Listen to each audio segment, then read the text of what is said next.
Hello நண்பர்களே, 27வது எபிசோடோட ஸ்டார்டிங்ல அந்த ஹெல்மெட் மேன் ஹீரோவோட கதையை முடிக்க பாக்குறான். ஹீரோக்கு நல்லா புரிஞ்சிருது இதுக்கு முன்னாடி அட்டாக் பண்ணது இவன் தான் அப்படின்னு. ஆனா ஹீரோனாலையும் ஒன்னும் பண்ண முடியல. பக்கத்துல இருக்க செகண்ட் ஹீரோவர் துள்ளி குதிச்சிட்டு இருக்கா, எப்படியாவது தப்பிச்சு வந்துரு அப்படின்னு. கரெக்டான டைம்ல போலீஸ் பேட்ரோல் வண்டி அங்க வந்துருது. இதனால ஹெல்மெட் மேன் ஹீரோவை அப்படியே விட்டுட்டு அங்க எஸ்கேப் ஆகி போயிடுறான். அதே டைம்ல ஹீரோயினும் டைரக்டரும் ஒரு ரெஸ்டாரண்ட்ல தான் மீட் பண்றாங்க. ஹீரோயின் இருந்துட்டு, நான் ஆல்ரெடி உங்ககிட்ட சொன்ன மாதிரி எங்க அப்பாவோட கேஸை மறுபடியும் நான் இன்வெஸ்டிகேட் பண்ணணும்னு நினைக்கிறேன் அப்படின்னு சொல்லும் போதே டைரக்டரோட ஃபேஸ் மாறுது. கண்டிப்பா எங்க அப்பா சூசைட் பண்ணி இறந்திருக்க மாட்டாரு, இதுல வேற ஏதோ விஷயம் இருக்கு. அந்த அன்னைக்கு எங்க அப்பா என்னை தான் பார்க்க வந்துட்டு இருந்தாரு. அப்ப எனக்கு போன் பண்ணி வேற யாரையோ முக்கியமா பார்க்க வேண்டியது இருக்கு, மீட் பண்ணிட்டு சீக்கிரம் வந்துடுறேன்னு சொல்லியிருந்தாரு. நீங்களும் அடிக்கடி எங்க அப்பாவுக்கு கால் பண்ணியிருந்தீங்க, அது எதுக்கு அப்படின்னு கேட்கிறா. டைரக்டர் இருந்துட்டு, ரொம்ப வருஷம் ஆச்சு இல்லாம மறந்து போச்சு அப்படிங்கிற மாதிரி சொல்லி சமாளிக்கிறாரு. அப்படின்னா சம்பவம் நடந்த அந்த அன்னைக்கு எங்க அப்பா யாரை மீட் பண்ண போனாருன்னு செக் பண்ணி சொல்ல முடியுமான்னு இவ கேட்கும் போது அவரும் ஒத்துக்கிறாரு. அதுக்கப்புறம் ஹீரோயின், நீங்க எனக்கு ஸ்பான்சர் பண்ற விஷயத்தை பத்தி தெரிஞ்சுக்கணும்னு ஆசைப்படுறேன். ஏன்னா நான் உங்க பழைய பார்ட்னரோட பொண்ணா இருந்தாலும் கிட்டத்தட்ட 10 வருஷமா எனக்கு ஸ்பான்சர் பண்ணிருக்கீங்க, அது ஏன் அப்படின்னு கேட்கும்போது டைரக்டர் இருந்துட்டு, உங்க அப்பாக்கு நான் ரொம்பவே கடமைப்பட்டிருக்கமா, அதனாலதான் இதெல்லாம் பண்றேன் அப்படின்னு சொல்றாரு. அதுக்கப்புறம் அவரும் அங்கிருந்து கிளம்பிடுறாரு. ஹீரோயின் பேசாம ஹீரோக்காவது கால் பண்ணி நடந்ததை சொல்லுவோன்னு போன் பண்றா. பட் யாருமே பிக்கப் பண்ணல. அவ இன்னுமே ஹீரோவை 2 காப்ஸ் தான் சேவ் பண்ணி வச்சிருக்கா. சரி பேசாம அவனை டிடெக்டிவ் சானே சேவ் பண்ணிடுவோம் அப்படின்னு எடிட் பண்ண ட்ரை பண்றான். மனசு வரல. சரி ஆல்ரெடி அவன் ப்ராமிஸ் பண்ணி கொடுத்த மாதிரி செகண்ட் ஹீரோட பிரச்சனையை முடிச்சுட்டு முழுசா அவன் பாடிக்கு திரும்பி வரட்டும், அதுக்கப்புறமா அவன் பேர்ல சேவ் பண்ணிக்கலாம் அப்படின்னு போனை வைக்கும் போது ஹீரோவோட நம்பர்ல இருந்து கால் வருது. இவளும் சந்தோஷமா அட்டன் பண்ணா. அந்த சைடு பேசுறவங்க, இந்த போன் ஓனர் உங்களுக்கு தெரியுமா, அவருக்கு அடிபட்டுருச்சு அப்படின்னு சொல்றாங்க. இவளும் அறக்க பறக்க ஹாஸ்பிட்டலுக்கு வரா. செகண்ட் ஹீரோவும் அங்கதான் இருக்கான். வந்தவ ஹீரோவை பார்த்து, உன்னால சும்மாவே இருக்க முடியாதா, நம்ம ஊர்ல எத்தனை டிடெக்டிவ்ஸ் இருக்காங்க, நீ மட்டும் ஏன்டா எப்ப பார்த்தாலும் பிரச்சனையை தேடி போய் உட்காந்துக்கிற அப்படின்னு திட்ட ஆரம்பிக்கிறா. இப்படி இவங்க ரெண்டு பேரும் செல்லமா பேசிட்டு இருக்கிறத பாக்குற செகண்ட் ஹீரோ டீசென்ட்டா அங்கிருந்து நகர்ந்து போயிடுறான், இவங்களை டிஸ்டர்ப் பண்ண வேண்டாம் அப்படின்னு. அதே டைம்ல ப்ராசிக்யூட்டர் ஜேக்கு யாரோ கால் பண்ணி ஹீரோ ஹாஸ்பிட்டல் இருக்கிற விஷயத்தையும் கூடயே ஹீரோயின் இருக்கிற விஷயத்தையும் சொல்றாங்க. ப்ராசிக்யூட்டர் ஜே இருந்துட்டு இவனை க்ளோஸா வாட்ச் பண்ணு அப்படிங்கிற மாதிரி ஆர்டர் போட்டு போனையும் கட் பண்ணிடுறான். அதுக்கப்புறம் ஹீரோயினும் ஹீரோவும் ஹாஸ்பிட்டல் இருந்து வெளியே வரும்போது ஹீரோயின் இருந்துட்டு, இன்னைக்கு நான் எங்க அப்பாவோட கேஸ் சம்பந்தமா முக்கியமான ஒருத்தரை மீட் பண்ண போயிருந்தேன், கண்டிப்பா அவருனால எனக்கு ஹெல்ப் பண்ண முடியும்னு நினைக்கிறேன் அப்படின்ட்டு டைரக்டரோட நேம சொல்றா. ஹீரோக்கு செம்ம ஷாக் ஆகுது. ஆமா, டைரக்டர் முதல்ல டிடெக்டிவா இருக்கும் போது எங்க அப்பாவோட பார்ட்னரா தான் இருந்தாரு. அது மட்டும் இல்லாம எங்க அப்பா இறந்ததுக்கு அப்புறம் எனக்கு அவரு தான் ஸ்பான்சர் பண்ணாரு, அதனாலதான் நானும் ப்ராசிக்யூட்டர் ஜேவும் க்ளோஸ் ஃப்ரெண்ட்ஸா இருக்கும் அப்படிங்கிற விஷயத்தையும் சொல்றா. ஹீரோக்கு நல்லா புரிஞ்சிருது கேஸ் எங்க எடுத்தாலும் சுத்தி முத்தி டைரக்டர் கிட்ட தான் வந்து நிக்குது அப்படின்னு. அதுக்கப்புறம் ஹீரோயினை அனுப்பி வச்சுட்டு ஹீரோவும் செகண்ட் ஹீரோவும் ஸ்டேஷனுக்கு வந்துட்டு இருக்கும் போது ஹீரோ இருந்துட்டு டைரக்டரையும் ப்ராசிக்யூட்டர் ஜேவையும் நம்ம சந்தேகப்பட்டு இருக்கிறது இப்போதைக்கு ஹீரோயினுக்கு தெரிய வேண்டாம் அப்படின்னு சொல்றா. ஆனா செகண்ட் ஹீரோ வந்துட்டு, ஏன் பாஸ் கவலைப்படுறீங்க, உங்க பாடிக்குள்ள வர வரைக்கும் என்னால ஹீரோயின்ட்ட பேச முடியாது, அதெல்லாம் அப்புறம் பாத்துக்கலாம் அப்படின்னு சொல்லிடுறான். அதுக்கப்புறம் ரெண்டு பேரும் ஸ்டேஷனுக்கு வந்து ஜோவோட திங்ஸ் கூட ஒளிச்சு வச்சிருப்பான் பாத்தீங்களா, அந்த போட்டோ லைட்டர் ரெண்டையுமே எடுக்கிறாங்க. அதுக்கப்புறம் இந்த லைட்டரை கண்டிப்பா ஃபாரன்சிக் டீம்ல கொடுத்து விசாரிக்க முடியாதுன்னு சொல்லிட்டு இவனுக்கு தெரிஞ்ச ஒரு டாக்டர் இருக்கானே, செகண்ட் ஹீரோ கிட்ட நகையெல்லாம் வாங்கி வித்து கொடுக்குறவன், அவன்கிட்ட கொடுத்து செக் பண்ணா இந்த லைட்டர்ல எந்த ட்ரேசஸும் கிடையாது, ரொம்ப கிளீனா இருக்குன்னு சொல்லிடுறான். ஹீரோக்கே ரொம்ப கன்ஃபியூஸ் ஆகுது. இதுல பிளட் ஸ்டெயினும் கிடையாது, ஃபிங்கர் பிரிண்ட்ஸும் கிடையாது, அந்த டாக்ஸி டிரைவரும் பத்திரமா வச்சிருக்கான். அதுக்கப்புறம் ஜோவோட பாக்கெட்ல இருந்து கிடைச்சிருக்கு, இதுல வேற ஏதோ விஷயம் இருக்கு அப்படின்னு யோசிக்கிறான். அதனால அந்த லைட்டரை ஹீரோவோட பார்ட்னர் சங்கு கிட்ட கொடுக்கறானுங்க. அவன் கொஞ்சம் எக்ஸ்பர்ட்டா இருக்கு இதுல. தம்பி என்ன பண்ணுவியோ தெரியாது, சீக்கிரட்டா இதுல இருக்கிற விஷயத்தை கண்டுபிடிச்சு என்கிட்ட சொல்லு அப்படிங்கிற மாதிரி ஆர்டர் போட்டு வெளியே வந்துடுறான். செகண்ட் ஹீரோவும் பின்னாடியே அவன்கிட்ட பேசிட்டு வரும்போது தான் ஒரு நிமிஷம் அவன் கை மறைஞ்சு திருப்பி வர மாதிரி தெரியுது. இவனுக்கு என்ன நடக்குதுன்னே புரியல. ஆனா சீரியஸா எடுத்துக்காம இவனும் கேஷுவலா வந்துடுறான். அப்பதான் ஹீரோ இருந்துட்டு செகண்ட் ஹீரோ கிட்ட, மத்தியானம் போலீஸ் ஹெட் விசாரிக்கும் போது ஒரு ஆடான நியூஸ் எனக்கு தெரிய வந்துச்சு, இது எல்லாத்துக்கு பின்னாடி இருக்கிறது கமிஷனர் ஆமா அப்படிங்கிற விஷயத்த சொல்றான். அதே நேரத்துல கமிஷனரும் டைரக்டரும் மீட் பண்ணி பேசுறாங்க. அப்ப டைரக்டர் இருந்துட்டு, நான் தான்ப்பா அந்த அப்பங்காரன், டிடெக்டிவ்ஸ் கிட்ட ரெக்வெஸ்ட் பண்ணி ஃபால்ஸான இன்வெஸ்டிகேட் பண்ண வச்சதும் எவிடன்ஸை ஃபேப்ரிகேட் பண்ணதும் நான் தான், எல்லாமே என் பையனுக்காக தான் பண்ணன அப்படிங்கிற உண்மையை சொல்றாரு. இதை கேட்கிற கமிஷனருக்கு என்ன சொல்றதுன்னே தெரியல. நான் வேணா போலீஸ் ஹெட் கிட்ட சொல்லி எல்லாமே ஸ்டாப் பண்றேன் அப்படின்னு சொல்ல வரும்போது டைரக்டர் இருந்துட்டு, ஏற்கனவே அந்த போலீஸ் ஹெட் எனக்கு ஒரு தலைவலியா இருக்கான், ஆனா நீ ஹீரோவை சாதாரணமா இட போட்ட, கண்டிப்பா டூசிக்க யூஸ் பண்ணி நீ தான் மொத்த கேஸையும் மேனிபுலேட் பண்ண அப்படிங்கறத சீக்கிரம் ஹீரோ கண்டுபிடிச்சிருவான், அதுக்கப்புறம் உன்னையும் அவன் சும்மா விட மாட்டான், அதனால ஹீரோவோட கதையை முடிச்சிரு அப்படின்னு சொல்றாரு. இதை கேட்கும் போதே கமிஷனருக்கு தூக்கி வாரி போடுது.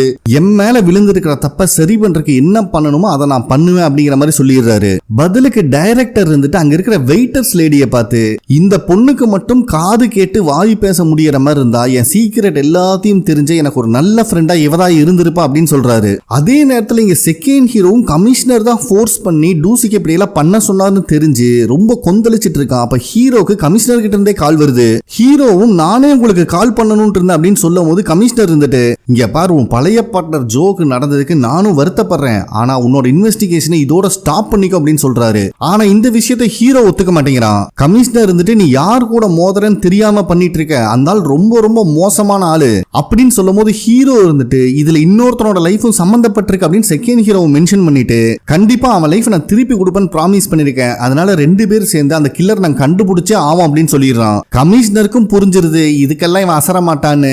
சரி அப்படின்னா ஒண்ணு பண்ணு, நைட்டு 11 மணிக்கு நான் சொல்ற லொகேஷனுக்கு வந்து என்னை மீட் பண்ணு, உனக்கு தேவையான விஷயத்த நான் சொல்றேன் அப்படின்னு சொல்றாரு. ஆனா கமிஷனர் பேசுறதை யாரோ ஒட்டு கேட்டுட்டு இருக்கிற மாதிரி நம்மளுக்கு காட்டுறாங்க, அது யாருன்னு காட்டல. ஹீரோவும் அவசரமா கமிஷனர் மீட் பண்றதுக்கு கிளம்புறான். ஆனா செகண்ட் ஹீரோ வர வேண்டாம், நீ போய் உன்னோட உடம்ப பத்திரமா பாத்துக்கோ அப்படின்னு சொன்னா அவன் ஒத்துக்க மாட்டேங்கிறான். இது ஏதாவது ட்ராப்பா இருக்க போது போய் மாட்டிக்காதன்னு சொன்னாலும் ஹீரோ ஒத்துக்கிற மாதிரி இல்ல. கண்டிப்பா கமிஷனர் இந்த விஷயத்துல இன்வால்வ் ஆயிருக்காரு, இதுல ஏதோ ஒரு சீக்ரெட் இருக்கு, நான் போய் மீட் பண்ணிட்டு வரேன்னு அவன் கிளம்பிடுறான். ஹீரோ வந்துட்டு இருக்கும் போது கமிஷனர் கிட்ட இருந்து ஒரு மெசேஜ் வருது, லொகேஷனை நான் சேஞ்ச் பண்ணிட்டேன், நீ பார்க்கிங் லாட்டுக்கு வர வேண்டாம், கஃபே ஷாப்புக்கு வந்துரு அப்படின்னு. சோ இவர் சொன்ன மாதிரியே ஹீரோவும் அந்த கஃபே ஷாப்புக்கு வந்துடுறான். கமிஷனரும் வெளியே ஒரு கார்லயே உட்கார்ந்துட்டு இருக்காரே தவிர ஹீரோவை பார்க்க வரவே இல்ல. டைமும் 11:30 ஆயிருது. அங்க இருக்கிற லேடி வேற காஃபி ஷாப்பை க்ளோஸ் பண்ணும், தயவு செஞ்சு கிளம்புங்கன்னு சொல்ற அளவுக்கு ஆயிருது. என்னடா நம்மளுக்கு வந்த சோதனை அப்படின்ட்டு இவன் கமிஷனருக்கு போன் பண்ணா, பயபுல இப்பதான் கார்ல இருந்தே வெளியே வரான். அப்ப திடீர்னு எங்கிருந்து வந்தானே தெரியல, ஹெல்மெட் மேன் கமிஷனர் பிடிச்சி கண்ணா பின்னா நடிக்க ஆரம்பிக்கிறான். கமிஷனர் வேற கொஞ்சம் கொஞ்சமா அன்கான்சியஸ் ஸ்டேஜுக்கு போயிட்டு இருக்காரு. அப்ப திடீர்னு பின்னாடி வந்த செகண்ட் ஹீரோ ஒரு செங்கலை எடுத்து அடிப்பான் பாருங்க, ஒரு அடி ஹெல்மெட் மேன் மேல. பயபுல கதி கலங்கி போயிடறான். இதுல ஷாக் யாருக்குன்னா செகண்ட் ஹீரோக்கு தான். எப்படி அந்த செங்கலை எடுத்தா எப்படி அடிச்சானே அவனுக்கே தெரியல. ஹெல்மெட் மேன் சுத்தி சுத்தி பாக்குற யாரையும் காணோம், ஆனா செங்கல் மட்டும் அங்க இருக்கு. அப்ப அந்த கஃபே ஷாப்ல இருந்து வெளியே வர ஹீரோ இங்க நடந்துட்டு இருக்கிற விஷயத்தையும் பாத்துறான். அதனால ஹெல்மெட் மேன் தலைதறிக்க ஓட ஆரம்பிக்கிறான். அப்ப கரெக்டா கேப்டன் வேற அங்க வந்துடுறாரு. இவனுக்கு என்ன நடக்குதுன்னே புரியல. ஃபர்ஸ்ட் போய் ஹெல்மெட் மேன புடுறா, நான் பாத்துக்கிறேன் இவர அப்படின்னு சொல்லிடுறாரு.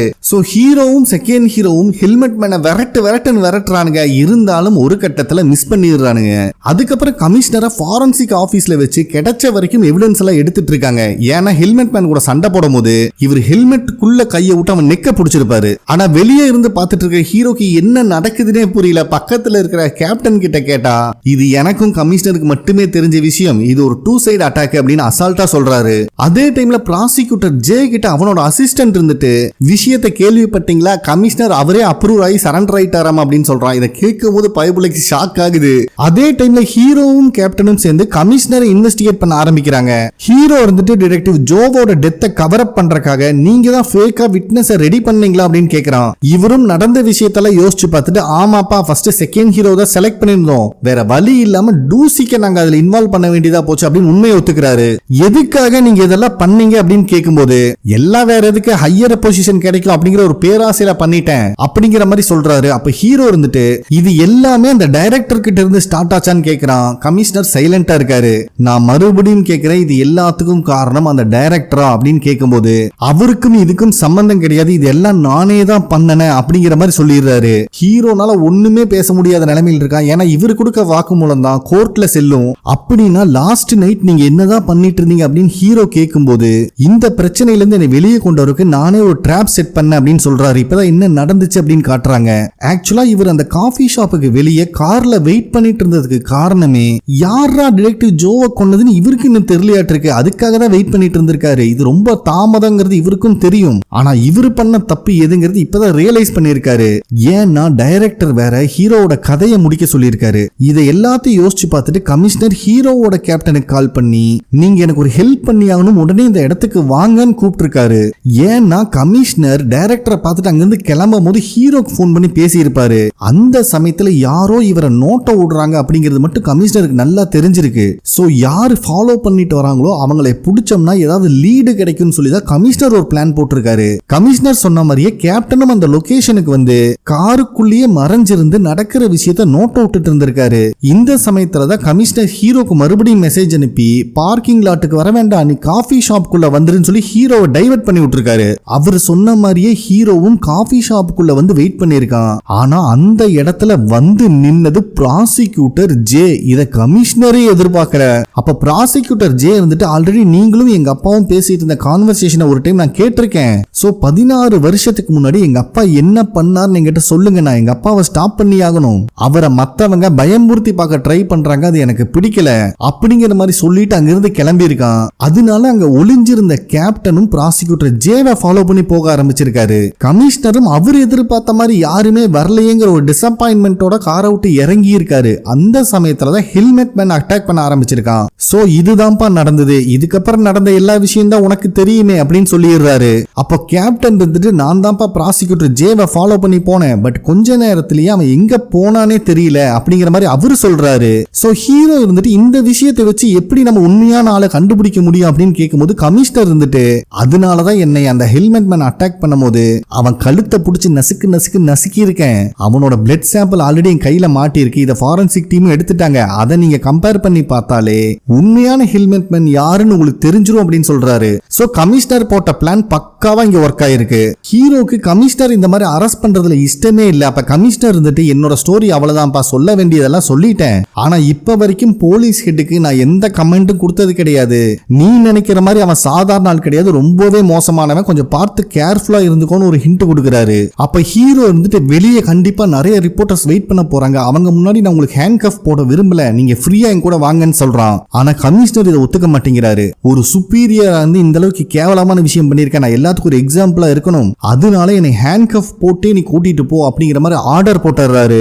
அது மட்டும் இல்லாம பக்கத்துல இருக்கிற கேப்டன் கிட்டையும் இத்தனை நாள் உன்னையும் கொஞ்சம் கொடுமைப்படுத்தி இருக்கேன், அதுக்கு மன்னிச்சுக்கோன்னு மன்னிப்பும் கேட்கிறாரு. இதை கேட்கிற கேப்டனும் சென்டிமெண்டா கொஞ்சம் ஃபீல் ஆகதா செய்யறாரு. கமிஷனர் உண்மையாலுமே செஞ்ச தப்பு நினைச்சு ரொம்ப ஃபீல் பண்ற மாதிரி காட்டுறாங்க. இந்த இடத்துல இந்த எபிசோட் கம்ப்ளீட் ஆகுது. ஓகே ஃப்ரெண்ட்ஸ், கண்டிப்பா உங்களுக்கு பிடிச்சிருக்கும் நம்புறேன். நெக்ஸ்ட் எபிசோட்ல மீட் பண்ணலாம். நன்றி.